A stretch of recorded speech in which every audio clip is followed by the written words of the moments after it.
Yang pertama yang membinasakan kita ini adalah syuhun muta'un, sifat syuh yang selalu ditaati, diikuti. Syuh ini selalu diterjemahkan dengan pelit. Pelit ini dalam bahasa Arabnya dua, satu bakhil, satu syuh. Beda bakhil sama syuh begini. Bahasa Indonesianya diterjemahkan bakhil pun pelit, syuh pun pelit. Tapi sebetulnya beda. Bedanya begini. Misalnya kita pulang dari masjid ini, jalan ke tempat lontong sayur. Misal ini, misal. Kita pun makan. Pas giliran membayar, saya keluarkanlah duit.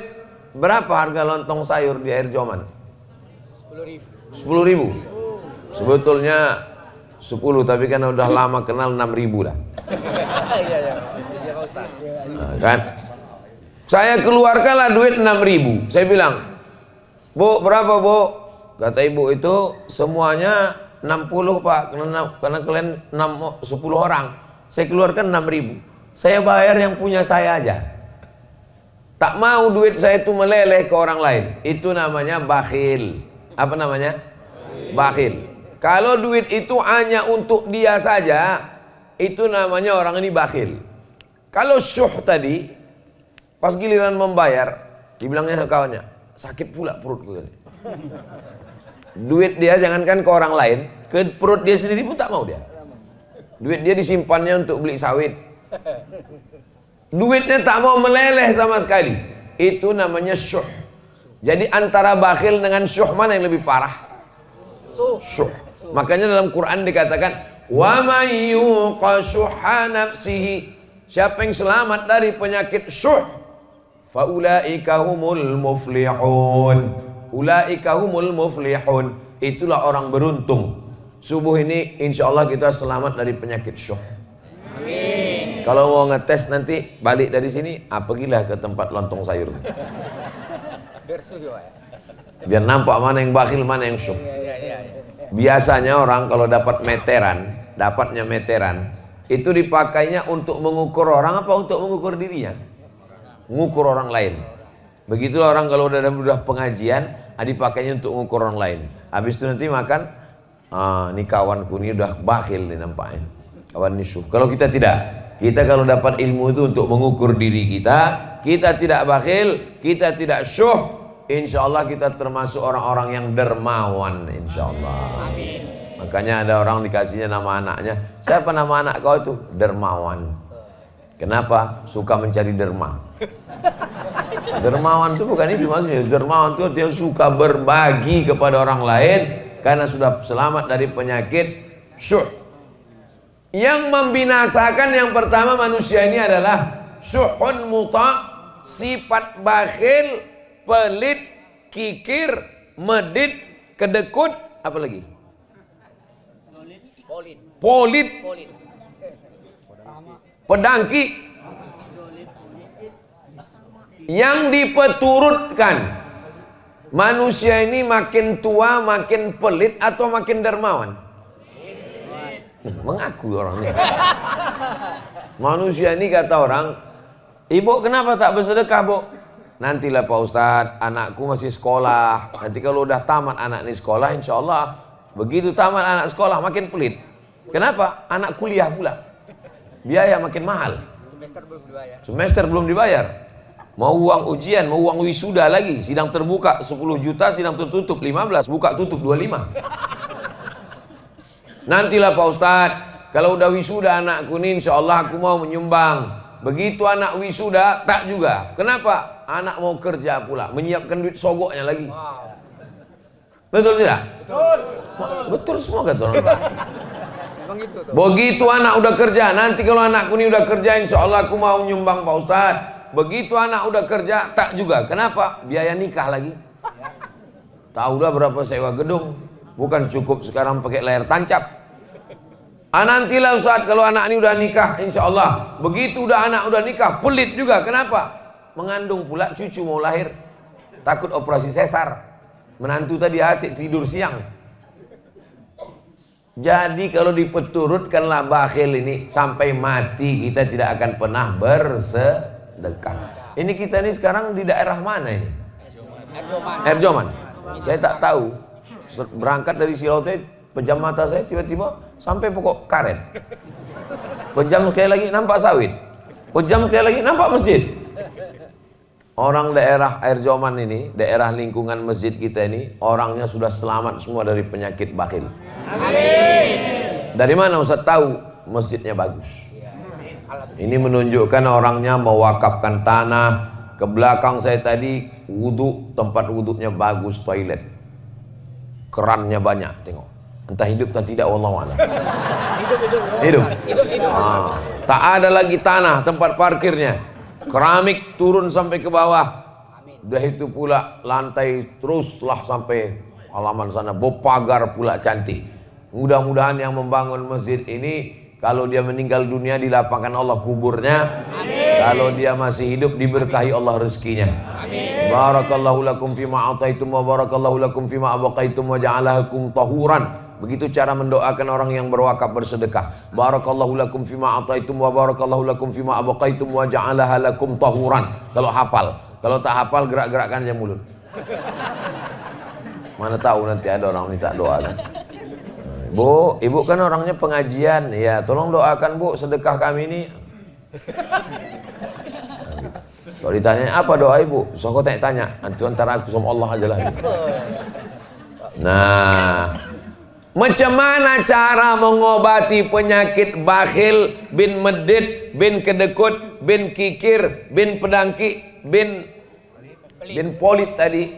Cara mengobatinya adalah pergi ke rumah sakit, menengok orang sakit.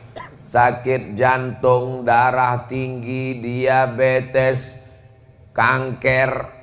Ada guna duit di situ? Guna duit untuk Pak Dokter semuanya. Duit bisa banyak, dokter bisa dibayar, rumah sakit bisa dibeli kalau orang kaya. Tapi ada satu yang tak bisa dibeli. Apa dia? Kesehatan. Mudah-mudahan kalau ada di antara kita nih yang sakit, diangkat Allah penyakitnya. Amin. Yang udah sehat-sehat nih mudah-mudahan istiqomah insyaallah. Kalau mau menengok tak ada harganya duit, pergilah ke liang lahat di kuburan. Bisa dipakai untuk menyogok mungkar nakir. Bisa disogok untuk menyogok malaikat maut. Malaikat maut, tambahlah umurku, ku kasih 3 miliar. Bisa? Innama amruhu idza arada syai'an ayyakula lahu kun fayakun. Mati. Mimda tema taya bawati. Modar. Bapak Ibu yang dimuliakan Allah Subhanahu wa taala, inilah dia yang disebut dengan bakhil, pelit, syuh yang diperturutkan tadi. Kalau diperturutkan bakhil ini memang orang tidak akan pernah mau berzakat. Siapa yang penghasilannya 1 tahun 85 gram emas, maka zakatnya 2,5%. 85 gram emas itu berapa tuh Pak Ustadz? 1 gram emas 1 juta. Sebetulnya udah naik 1.200.000, tapi karena kita udah lama kenal 1 juta aja lah. Tak apalah banyak kali. 85 gram kali 1 juta berarti 85 juta. Siapa di antara bapak ibu ini yang penghasilannya 85 juta di total setahun, maka keluar zakatnya 2,5%. Kalau ditengok dari gayanya, orang ini penghasilannya seminim-minimnya 100 juta ini. Amin. Dari bunyi mengaminkannya aja pun tak yakin. Amin. Amin Pak Ustaz. Orang yang takut nyebut amin itu 2 kemungkinan. Pertama, karena takut ragu. Yang kedua, takut dicatat Bawaslu. Saya pun hati-hati juga ceramah ini sekarang. Udah diawasi Bawaslu, tak boleh. Ustaz jangan sebut partai, tak ada aku sebut partai. Ustaz jangan sebut nomor, tak ada aku sebut nomor. Ustaz jangan sebut capres, tak ada aku sebut. Ustaz tak boleh sebut nama, tak ada sebut. Cuman ku bilang, yang tidur di rumahku kemarin, itu pun kena tegur juga. Tak boleh sebut-sebut calon presiden yang tidur di rumah Ustaz. Tahu yang tidur di rumah aku kemarin? Tak boleh sebut itu. Yang boleh sebut lagi. Kalau sebut tak boleh bersuara. Payah kali ceramah sekarang. Lama-lama nanti keluar peraturan ceramah mesti pakai isyarat.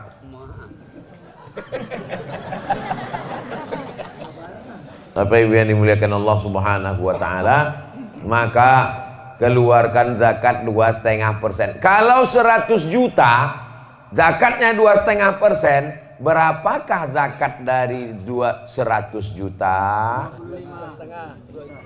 2,5 juta. Jadi kalau ada tabungan Bapak Ibu setahun 2023 kemarin dapatlah 1 miliar. Amin. Berapalah zakatnya? 2.500.000 kalau 100 juta. Kalau 1 miliar 25 juta. Ada orang dibayarnya lah zakatnya 100 juta.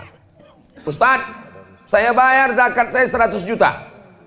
Kalau 100 juta zakat dia, berarti pendapatannya tahun itu memang kalau belum sarapan nih Pak yang ngitung-ngitung memang. Kalau tuan pergi ke Medan, hati-hati digigit belatung. Kalau awak belum sarapan, memang payah menghitung-hitung. Kalau ada orang membayar zakat 100 juta, itu berarti duitnya 4 miliar. Bapak berapa bayar zakatnya Pak? Aku bayar zakat 100 juta Pak Ustadz. Oh, berarti duit Bapak 4 miliar. Enggak, duitku cuma 400 juta. Loh, kenapa duit Bapak 400 juta Bapak keluarkan 100 juta? Bapak keluarkan 100, berarti Bapak salah hitung. Saya tak salah hitung Pak Ustadz. Kenapa Bapak keluarkan 100? Aku mau memancing rezekiku. Ada jenis manusia macam. Cuman manusia yang macam gini tak banyak. Udah hampir-hampir punah lah. Perlu dibudidayakan. Jauh berjalan banyak ditengok, lama hidup banyak dirasa. Lain padang, lain belalang, lain lubuk, lain ikannya. Banyaklah saya jumpa manusia yang unik-unik macam ini. Tapi tak banyak kali. Cara dia untuk menjolok rezeki itu adalah dibanyakkannya zakatnya, biar supaya diturunkan Allah. Dan memang manjur rupanya. Jangan berhitung-hitung sama Allah. Ini banyak orang ini berhitung-hitung sama Allah. Kau kalau berhitung-hitung sama Allah, nanti Allah berhitung-hitung pula sama kau. Dikasihnya napas setengah. Baru tahu, tak sampai ke ujung. Bayar pajak lagi Ustaz. Belum bayar pajak lagi. Bayar pajak bukan main takutnya sama petugas pajak. Kalau bayar zakat tak ada takut sama sekali. Kita semua akan mati menghadap Allah Subhanahu wa ta'ala. Inilah yang pertama, syuhud muta'. Yang kedua, hawa muttaba'. Memperturutkan hawa nafsu. Semua hawa nafsu kalau diperturutkan binasa. Makan. Dalam Islam boleh makan? Boleh. Tapi ada yang boleh dimakan, ada yang tak boleh dimakan. Jangan semua yang kaki 4 dimakan. Jangan semua yang merayap pun dimakan. Kereta api pun dimakan. Ada yang boleh dimakan, ada yang tidak. Ada yang halal, ada yang haram. Maka Ustadz, kalau memang Allah itu maha baik, kenapa diciptakannya anjing? Kenapa diciptakannya babi? Itu untuk menguji kita ikut Allah atau tidak. Kalau memang Allah itu baik, kenapa diciptakannya setan? Allah menguji kita, apakah kita ini memperturutkan hawa nafsu atau tidak. Masalah makan, kulu, makanlah min thayyibat, makanlah yang baik-baik saja. Minumlah yang baik. Boleh minum tua? Tak boleh. Boleh minum aren? Boleh. Kenapa? Ini memilah dan memilih. Nikah, silakanlah nikah. Yang dinikahi yang baik-baik saja. At-thayyibuna lit-thayyibat, memperturutkan hawa nafsu. Itulah mengapa kita disuruh mengenal hawa nafsu. Macam mana cara mengenal hawa nafsu? Disuruh berpuasa. besok hari Senin. Siapa yang puasa besok hari Senin, mengkodok puasanya yang tinggal kemarin Ramadan, sekarang sudah masuk bulan Rajab. Ramadan kemarin belum diganti, ini sudah mau masuk Ramadan lagi, Rajab Syaban, gantinya hari Senin, dapat 3. Kodok dapat, puasa Senin dapat, puasa Rajab dapat. Tapi niatnya cuma satu saja, niatnya puasa kodok. Ibu-ibu yang tinggal kemarin 7 hari kodok. Selalu saya Ustadz Somad nih kalau ceramah yang diingatkannya puasa ibu-ibu aja. Ibu memang tinggal 7, rupanya lakinya 17 hari tinggal.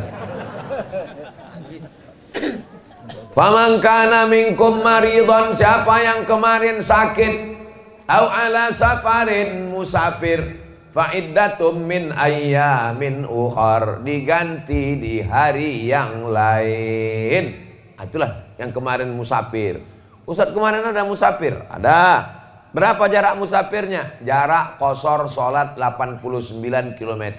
Dari Air Joman ke Medan itu 180 km. Kalau tak percaya hitung sendiri. Bisa qashar? Bisa, lewat 89 km. Asal bisa qashar boleh tak puasa. Sampai di kereta api, makannya sate, dimakannya kerang, dimakannya udang. Datang orang, kau Islam, kenapa kau tak puasa? Faman kana minkum maridhan aw ala safarin fa iddatum min ayyamin ukhra. Ada bapak-bapak badannya tegap berotot, kumis melintang, berbisik bertanya ke saya, Ustaz, apa hukumnya tak puasa? Kenapa bapak tak puasa? Badan bapak sehat. Buah pinggangku udah dicabut dokter 1. Tak bisa aku tak puasa Pak Ustadz, tak boleh kerja berat, tak boleh tak masuk energi ke badan, aku mesti puasa. Maka kalau bapak tak bisa puasa, diganti di hari yang lain. Tapi di hari yang lain saya tak bisa puasa Pak Ustadz. Ramadan tak bisa, Syawal tak bisa, Zulqa'dah tak bisa, sampai mati tak bisa. Maka dibayarkan fidyah. Apa pula fitrah? Dibayarkan fidyah. 1 hari porsi makan 3 kali. Makan pagi, makan siang, makan malam. Lontong pagi 10, makan siang 15, makan malam 15, 10, 40. Jangan hitung-hitung sama Allah, hitung juga lah cendolnya, cuci mulutnya, buahnya, paketkan 50. Berarti yang tak bisa puasa sebulan berarti 50, 500, 1,5 juta. Hawa muttaba. Tapi kalau orang mampu turunkan hawa nafsu, disuruh kita puasa untuk mengenal hawa nafsu. Jam 2 siang, mau orang kaya, mau orang miskin, mau diplomat, mau pejabat, kalau udah jam siang mukanya pucat, lapar, haus, mau mengamuk aja bawaannya. Betul? Menengok air sungai ular di Medan, mau menengok sungai Deli, mau menengok sungai, ditengok air sungai Danau Toba, rasanya mau diminum semua, tak hilang haus. Tapi begitu terdengar suara azan, Allahu Akbar, Allahu Akbar, masuk 2-3 teguk kurma 2 biji, hilang hawa nafsu. Itulah hawa nafsu itu. Hawa nafsu ini semua rasanya. Anak-anak muda nih kalau sebelum nikah ini, wow, semua playboy cap tupai. Semua anak gadis orang mau dinikahinya. Tapi begitu sudah nikah, punya anak, pas ditanya, "Cemana?" "Cukuplah Pak Ustadz, satunya aja pun udah mau mati kayak puasa." Begitulah hawa nafsu ini. Maka yang paling bahaya ini adalah memperturutkan hawa. Kira-kira kalau manusia ini dikasih duit 1 ton emas, cukup apa tak cukup? Lau kana li bani Adam wadiyan min zahab, seandainya manusia ini punya 1 lembah dari emas, ini bukit, di tengah ini ada lembah, isinya emas semua. Walan tamla fahu illa turab, tidak akan pernah puas sampai mulutnya disumbat tanah. Nah, maksud disumbat tanah tuh mati, masuk liang lahat, masuk cacing tanah ke mulut, barulah kata dia cukup ya Allah. Makanya kalaulah orang tidak menturutkan hawa nafsu, selamatlah dunia akhirat. Doakan supaya yang ceramah ini pun tidak diperturutkan hawa nafsu. Amin. Karena, tapi Ustadz kan Ustadz, masa Ustadz digoda setan juga? Ustadz, yang setan yang menggodanya, Ustadz setan juga. Dia memang setan, tapi di kalangan setan itu dia ustadznya setan. Kawasan, Pak. Ustadz kan tamat dari Mesir. Iya, yang menggoda itu juga setan dari Mesir juga. Anak-anak buah Fir'aun. Maka didoakan jamaah. Jamaah ini kalau mendoakan jangan doakan cuma anak bininya, doakan juga ya Allah Ustadz Somad itu pun janganlah lagi dia diperturutkan hawa nafsu, supaya kita ini bisa mengendalikan hawa nafsu. Nafsu makan, nafsu minum, nafsu jabatan, nafsu politik, nafsu kekuasaan. Nafsu, selamat daripada hawa nafsu. Selama masih makan, selama masih minum, selama darah masih mengalir, maka pasti ada hawa nafsu. Kalau mau tahu nafsu sudah tak ada ketika ruh keluar dari jasad. Bapak Ibu pernah tak menengok, waktu nengok jenazah pas buka, tiba-tiba jenazah itu bilang, ada tak lontong sayur? Katanya. Pernah nengok jenazah minta makan? Itu menunjukkan selama nafsu masih ada, artinya selama jasad ini masih ada ruh, masih bersemayam. Tapi kalau sudah tak ada lagi, insya Allah. Jadi kalau ada orang yang ngomong, Ustadz Somad, iya saya ini tak ada lagi hawa nafsu saya, berarti kau udah mati.